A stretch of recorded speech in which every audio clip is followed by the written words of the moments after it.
he was appointed as a Goodwill Ambassador for UNHCR, the UN Refugee Agency. As an actor, Alfonso chooses memorable characters that challenge him, as well as stories that can transcend on theater, television, or film. Recently, Alfonso played Javier Elizondo in the 4th and final season of Netflix Ozark, and he's currently filming Ozark. I got excited, sorry. Ozark. Give me a break. I've been doing gold all day. Come on. He's been currently filming Zack Snyder's new project, Rebel Moon. Alfonso Herrera wrote the preface of the book Hispanic Star Rising, Volume 3, in which many people in the audience appear. Ladies and gentlemen, please welcome on stage to our Hispanic Leadership Summit 2022, Alfonso Herrera.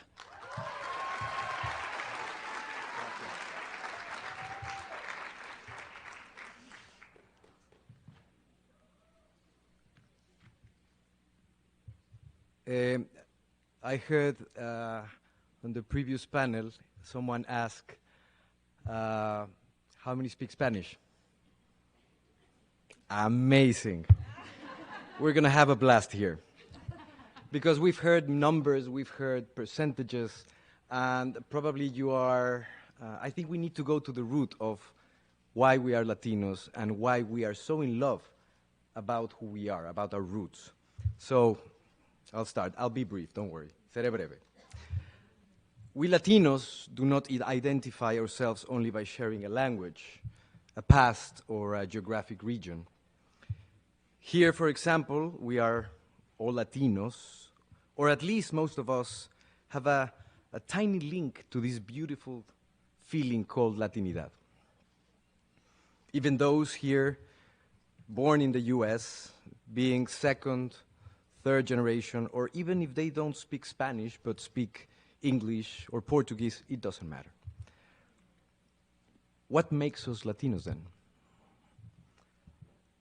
Regardless of the definitions made by historians, sociologists, and anthropologists, and the obvious coincidence between language and history, we could say that we are defined ourselves as Latinos because we are deeply in love with our roots.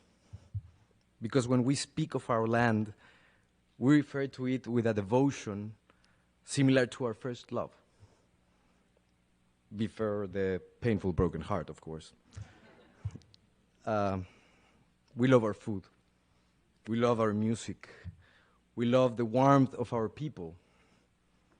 The stories told by our parents or grandparents, which sometimes seems to be extracted from a book by Garcia Marquez or Juan Rulfo. If you've been to Michoacán, in the stories you hear, you see like images of butterflies falling from the skies. If you've been to Michoacán, that is a reality. If you've been to Fortín de las Flores in Veracruz, there are actually carpets of flowers. That is our reality. Not long ago, Guillermo del Toro was asked how he was able to dissect human darkness and capture it so precisely in his films, and at the same time be a happy person, a joyful person. And he answered without hesitation, because I'm Mexican. And Mexicans love life and laugh at death like no one else in this planet. There is so much natural wisdom in laughing at our own misfortune. Or not. But at least we suffer less, which is a wise thing. We love our forests, we love our natural resources, and we love our friends. We love our bad words.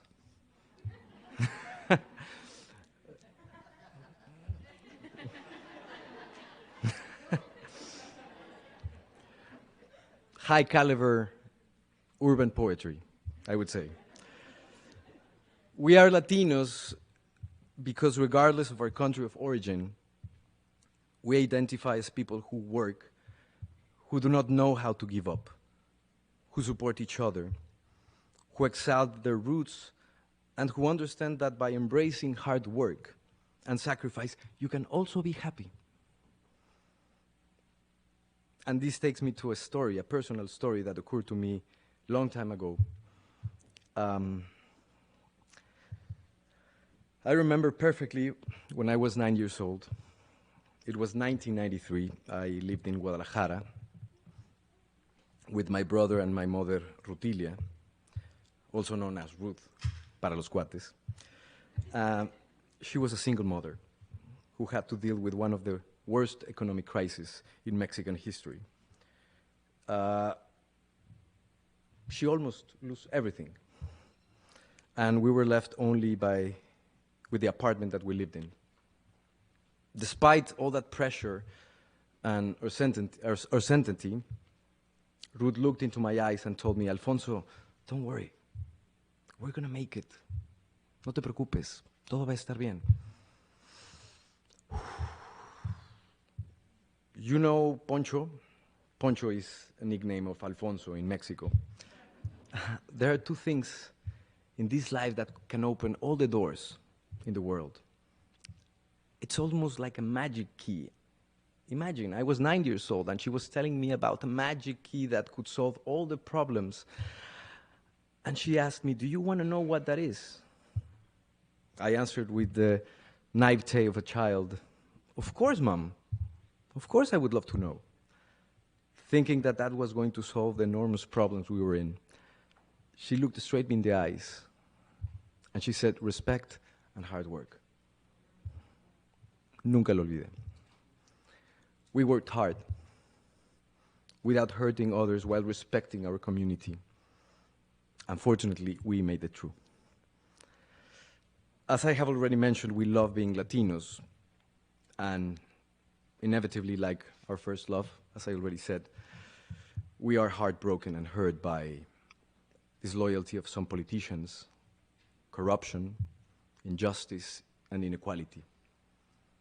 Some of the factors that have forced many to leave everything behind and search for a better life. And what happens when these paisanos, these people from Colombia, from Venezuela, they leave their countries of origin? ¿Qué pasa?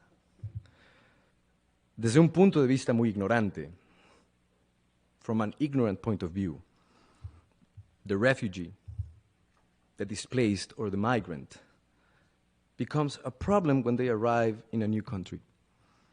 They become a neighbor that bothers with their food, with their music, traditions, but they never represented a problem when they were working relentlessly for 16 hours a day, or when they worked in the fields in very similar conditions enslaved people had.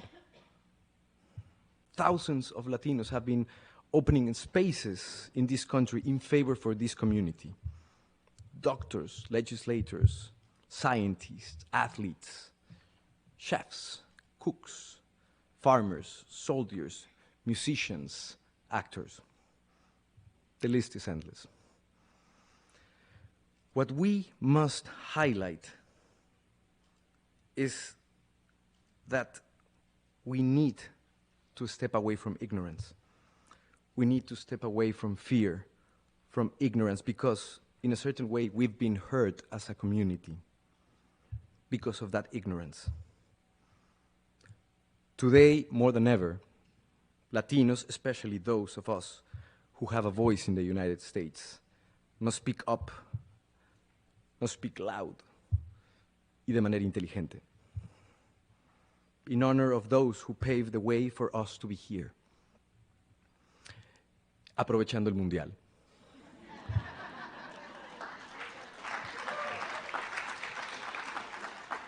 I'm not going to speak about the specific team. Have you heard from Eduardo Galeano? Okay. Google him. He has amazing soccer stories.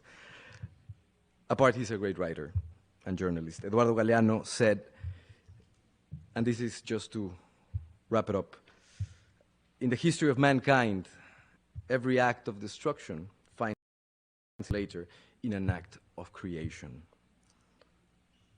So let us choose that.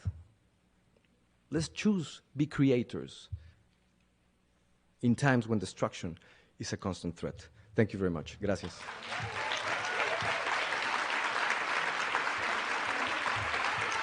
Muchas gracias. Un placer. Gracias.